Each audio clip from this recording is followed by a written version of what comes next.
નમસ્તે વિદ્યાર્થી મિત્રો, ચેપ્ટર 6 સ્વાધ્યાય 6.2 ની અંદર આપણે પહેલાં બે દાખલા જોયા હતા આકૃતિવાળા. હવે જો આકૃતિવાળો 100% એક દાખલો પેપરમાં હોય જ, 3 કે 4 માર્કમાં હોય બરાબર, તો એની અંદર તમારે ખાસ આપણે જે જોડ ચલાવીને અનુકોણ, યુગ્મકોણ, અંતકોણ એ યાદ રાખીને દાખલા ગણવાના બરાબર. તો જો આની અંદર ત્રીજા રકમમાં એવું કહે છે કે આકૃતિમાં AB સમાંતર સીડી આપેલા છે, EF લંબ સીડી. તો EF લંબ સીડીનો અર્થ શું થાય કે 90 અંશનો ખૂણો બનાવે છે. ત્યાર પછી ખૂણો GED, આખો આ ખૂણો છે કેટલાનો આપ્યો છે આપણને 126. તો આપણે 3 ખૂણા શોધવાના છે, એક AGE, બીજો છે GEF અને ત્રીજો ખૂણો છે FGE શોધવાનો છે બરાબર. હવે આકૃતિવાળા દાખલામાં 2-3 રીતે દાખલો ગણાય, પણ હું તમને જે સહેલી રીત પડે એ શીખવાડું છું બરાબર. જો આની અંદર આ 126 દેખાય, આ બે રેખાઓ તમને આપી જ છે સમાંતર AB સમાંતર CD. તો આ 126 છે, આખો 126. તો આ Z દેખાય છે બનેલો, તો આ 126નો જ થાય. આ પહેલી રીત. અને જો તમારે આ 90નો છે, આ ખૂણો શોધીને આ ખૂણો શોધીને આ બે રૈખિક જોડના બનાવીને શોધો તોય ચાલે, પણ એ રીત કેવી પડશે, લાંબી પડશે. તો પહેલો ખૂણો તો મળી ગયો 126નો. હવે આ ટુકડો કઈ રીતે શોધશો, આખો 126નો આપ્યો છે બરાબર. તો 126માંથી આપણે 90 બાદ કરી દેવાના એટલે આ ટુકડો મળી જશે. હવે આ ટુકડો મળી ગયો, આ તમને ખબર છે. હવે આ 126નો ખબર છે, તો આ બે રૈખિક જોડના બનાવો તોય અંદરનું મળી જશે, અને આ ત્રિકોણના 3 ખૂણા બનાવશો તોય આ મળશે બરાબર. એટલે 2-3 રીતે દાખલો ગણાય છે, એમાં જે સહેલી રીત પડે એ હું તમને સમજાવું છું. તો આકૃતિમાં AB સમાંતર સીડી આપેલા છે. AB સમાંતર સીડી કેમ બતાવવું પડે, આપણે યુગ્મકોણની જોડ બતાવી હોય, કોઈ પણ અનુકોણ, યુગ્મકોણ, અંતકોણ, તો સમાંતર રેખાઓ કમ્પલસરી બતાવવી પડે. તો આકૃતિમાં AB સમાંતર સીડી આપેલ છે. તો તેથી GED બરાબર આપણને કેટલા આપ્યા છે 126. તેથી AGE બરાબર કેટલા થઈ જશે 126. કારણમાં શું બતાવશો, યુગ્મ કોણ બરાબર. હવે જુઓ, આ ખૂણો આખો 126નો આપ્યો છે. હવે EF લંબ શું આપ્યું છે આપણને, CD આપેલું છે. EF લંબ CD હોવાથી ખૂણો FED બરાબર કેટલાનો થશે, 90નો થઈ જશે, 90 અંશ. તેથી આપણે આ બે ખૂણાને આખા બતાવી શકીએ. GED બરાબર 2 ભાગ લખીશું એના, GEF પ્લસ ખૂણો FED. હવે આપણને આખો GED 126નો આપેલો છે, 126. GEF આપણે શોધવાનું છે, એમનું એમ રાખવાનું, GEF.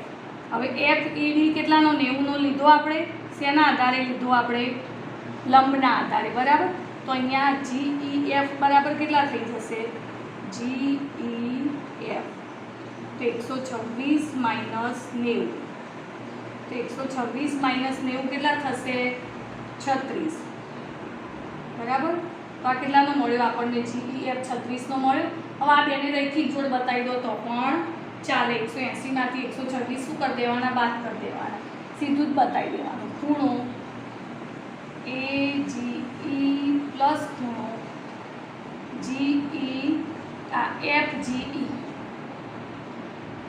FGE આપણે શોધવાનો છે. FGE બરાબર 180 અંશ. કૌંસમાં શું બતાવી દેવાનું, રૈખિક જોડ. ચલો તો AGE કેટલા 126નો આપેલો છે, પ્લસ FGE બરાબર 180. તો FGE બરાબર 180 માઇનસ 126. આકૃતિવાળા દાખલા 2-3 રીતે ગણાય બરાબર, પણ બેમાં તમને જે માઇન્ડમાં બેસે એ રીતે ગણો તોય ચાલે. તો 180માંથી 126 જાય તો કેટલા રહેશે, 54 બરાબર. ખ્યાલ આવ્યો તમને. પહેલાં સૌથી પહેલાં આપણે શું બતાવ્યું, યુગ્મકોણ બતાવ્યા, એટલે AGE સીધો તમને 126 મળી ગયો. ત્યાર પછી લંબ આપેલો છે તો આખો 126નો છે, એમાંથી 90 બાદ કરીએ તો કેટલા રહેશે 36. તો GEF આપણને કેટલા મળ્યા 36. હવે આ ત્રિકોણના 3 ખૂણા બનાવીને આ 36નો છે, આ 90નો છે ને આ શોધશો તો જવાબ તો 54 સેમ જ આવશે. બરાબર, પણ મેં તમને સહેલી રીત શીખવાડી કે આ બેને રેખિક જોડના લઈ લેવાના. બરાબર, તો એ GE + FG બરાબર 180 રેખિક જોડ થઈ ગઈ. તો 180માંથી 26 જાય તો કેટલા રહેશે 54. બરાબર, હવે ચોથા નંબરનો દાખલો જોઈએ. તો એમાં આકૃતિમાં PQ સમાંતર ST જ આપેલું છે. આ બે રેખાઓ કેવી છે સમાંતર. તમે ડેશ ડેશ ડેશ આગળ જવા દો તો આ બે રેખાઓ કેવી છે સમાંતર આપી છે. PQR કેટલાનો આપ્યો છે 110 અને RST કેટલાનો આપ્યો છે 130. તો આપણે શોધવાનો છે કયો QRS. આ વચ્ચેનો ખૂણો તમારે શોધવાનો છે. હવે જો આ બે રેખાઓ સમાંતર છે તો આપણે બીજી એક રેખા R બિંદુમાંથી પસાર થતી હોય એવી એક UV રેખા લઈ લઈએ. કેવી રેખા લઈ લઈએ UV. તો ST સમાંતર, આ બે સમાંતર રેખાઓ છે ST અને PQ. હવે જો આ બે સમાંતર રેખાઓ છે અને એની ત્રીજી સમાંતર રેખા આપણે UV શું કર્યું દોરી દીધી. તો UV એ PQ અને રેખા UV રેખા એ PQ અને ST રેખાને સમાંતર છે એવું આપણે એક રેખા દોરી દીધી. એ આપી નથી. બરાબર, તો હવે જો આ બે અંતકોણ થશે તો આ 110નો છે તો આ કેટલાનો 70નો થઈ જશે. આ 130નો છે તો આ કેટલાનો બનશે, આ બે અંતકોણ બનશે, આ બે પણ અંતકોણ બનશે. આ બે મળી જાય તો ત્રણેય સરળ કોણ 180ના થશે. તો આ બે સરવાળો છે 180માંથી બાદ કરી દેવાનો એટલે વચ્ચેનો ટુકડો આપણને મળી જશે. તો લખવાનું આકૃતિ પરથી ખૂણો PQR પ્લસ ખૂણો QRU. U બરાબર કેટલાના લઈશું આપણે 180. શેના આધારે લખીએ આપણે અંતઃકોણ. બરાબર, તો PQR કેટલાનો છે 110. તો QRU મળી જાય આપણને 180. તો ખૂણો QRU બરાબર 180 માઇનસ 110 તો કેટલા થઈ જશે 70. બરાબર, એ સેમ આ રીતે બીજી બાજુ લઈ લઈએ. તો આ શું છે TSR પ્લસ ખૂણો SRV બરાબર 180°. આ પણ શું થશે અંતઃકોણ. બરાબર, તો અંતઃકોણ છે તો TS 130નો આપેલો છે. બરાબર, હવે આ આપણે શોધવાનું છે SRV બરાબર 180. તો SRV 180 માઇનસ 130 તો કેટલા થશે 180માંથી 130 થાય તો 50. આ 50નો મળ્યો. આ કેટલાનો મળ્યો આપણને 70નો. તો આ સરળ કોણ બતાવી દેવાનો આખો કે URV આખો ખૂણો છે એ શું થશે સરળ કોણ બનાવે છે આખો ખૂણો. તો URV સરળ કોણ છે. તો આપણે લખી શકીએ.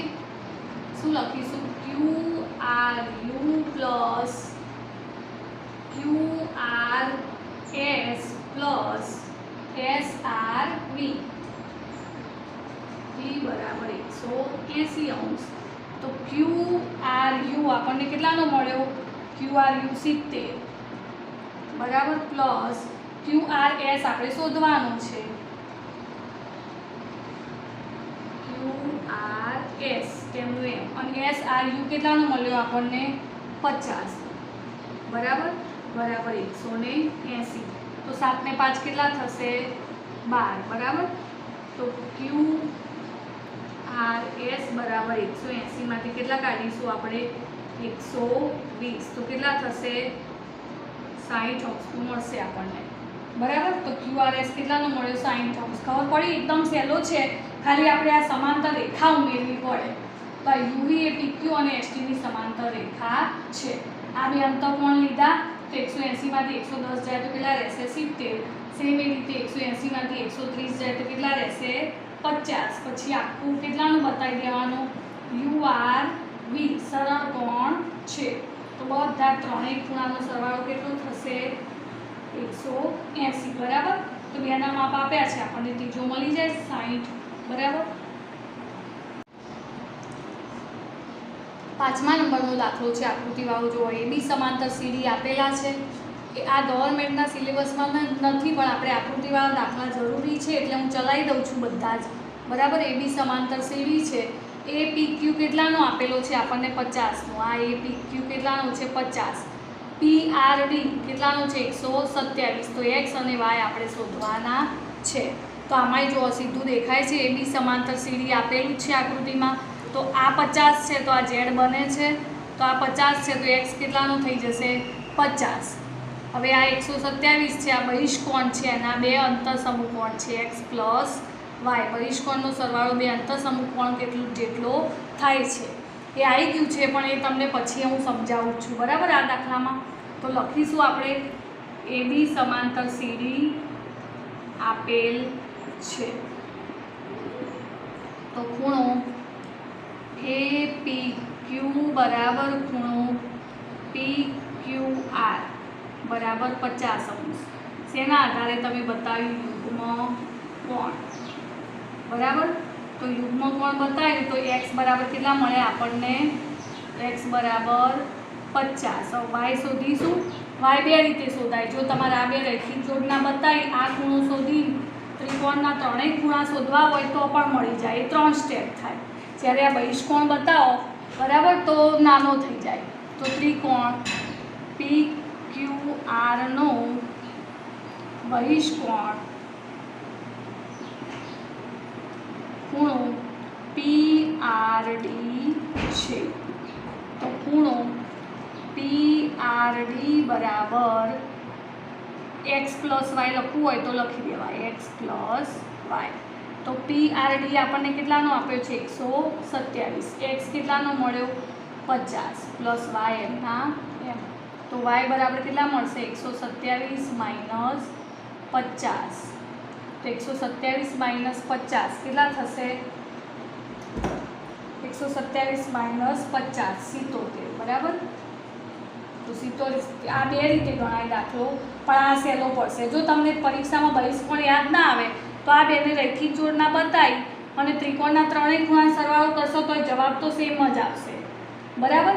તો સૌથી પહેલાં આપણે શું કર્યું? બે રેખાઓ સમાંતર છે તો બંને ઝેડ બને છે, તો યુગ્મ કોણને લીધે આપણે એક્સ કેટલાનો મળશે 50। હવે પી ક્યુ આરનો બહિષ્કોણ કયો છે? P R D. તો આ બેના શું થઈ જશે? એક્સ અને વાય શું કહેવાય? અંતઃસમૂહકોણ કહેવાય। શું કહેવાશે? અંતઃસમૂહકોણ। તો બહિષ્કોણનો સરવાળો અંતઃસમૂહકોણ જેટલો થાય। તો આપણને 127 આપ્યા છે, એક્સ મળી ગયો તો વાય મળી જાય ને। 127માંથી 50 જાય તો 77। ચલો હવે જોઈએ ત્રિકોણનો બહિષ્કોણ કોને કહેવાય? આ તો આવી ગયું છે આમ તો આગળ, પણ ત્રિકોણ એ બી સીની અંદર ત્રિકોણ એ બી સીનો બહિષ્કોણ એ સી ડી કહેવાય બરાબર। તો ત્રિકોણના 3 શિરોબિંદુઓ છે, કેટલા શિરોબિંદુ? 3। તો દરેક બિંદુ આગળ જો આ એ સી ડી બન્યો, બીજો બહિષ્કોણ બનાવવો હોય આપણે સી ડી એનો, તો એ પણ આ રીતે લંબાવો તો બહિષ્કોણ બને ને આવ્યો। આ નામ આપી દો તમે પી, તો બી સી ઈ એ પણ ત્રિકોણ એબીસીનો બહિષ્કોણ થાય। તો ટોટલ ત્રિકોણના 3 શિરોબિંદુઓ, ત્રણેય શિરોબિંદુઓ આગળ થઈ બે બે ગણો તો 2 4 અને 6। તો ત્રિકોણને કેટલા બહિષ્કોણ હોય? 6 બહિષ્કોણ હોય। કેટલા બહિષ્કોણ હોય? 6। અને આ બધા જ બહિષ્કોણનો સરવાળો કેટલો થશે? બધા જ બહિષ્કોણનો સરવાળો, આ એમસીક્યુમાં પૂછાય છે તમારે, બધા જ બહિષ્કોણનો સરવાળો 720° થાય બરાબર। હવે જો એક વસ્તુ યાદ રાખો, બહિષ્કોણનો સરવાળો છે અંતઃસમૂહકોણ જેટલો થાય। તો બહિષ્કોણ એ સી ડી લો તમે તો એનો સરવાળો, એના અંતઃસમૂહકોણ કયા કહેવાય? ખૂણો એ અને ખૂણો બી। દાખલા તરીકે આનો સરવાળો 50 છે તો આનો 30 હોય અને આનો 20 હોય બરાબર। તો બહિષ્કોણનો સરવાળો એ બે અંતઃસમૂહકોણના સરવાળા જેટલો થાય। તો આ ખૂણો એ અને બી એ શું કહેવાશે? અંતઃસમૂહકોણ। અને એ સી ડી ને શું કહેવાશે? બહિષ્કોણ બરાબર। તો બહિષ્કોણનો સરવાળો કોના જેટલો થશે? બે અંતઃસમૂહકોણ જેટલો થાય છે। ગમે તે બે માપ આપ્યા હોય તો ત્રીજું મળી જાય। આ એસીડી ના આપ્યું હોય તો આ બેનો સરવાળો કરો એ બહિષ્કોણ જેટલો થઈ જાય. હવે એક અંતર સમૂહકોણ આપ્યો છે, આપણે આ દાખલામાં જોયું ને, એક અંતર સમૂહકોણ આપ્યો છે તો બીજો મળી ગયો આપણને. તો એ રીતે ગમે તે રીતે દાખલો પૂછાઈ શકે. બરાબર. તો 6 બહિષ્કોણ બધાનો સરવાળો કેટલો થશે? 720. અને દરેક શિરોબિંદુ આ બે તમારે બનાવવા હોય તો રૈખિક જોડ ના થાય. બરાબર. દરેક બહિષ્કોણ છે એ ત્રિકોણના અંદરના ખૂણા સાથે શું બનાવશે? રૈખિક જોડ. બરાબર. આપણે અહીંયા સુધી રાખીશું.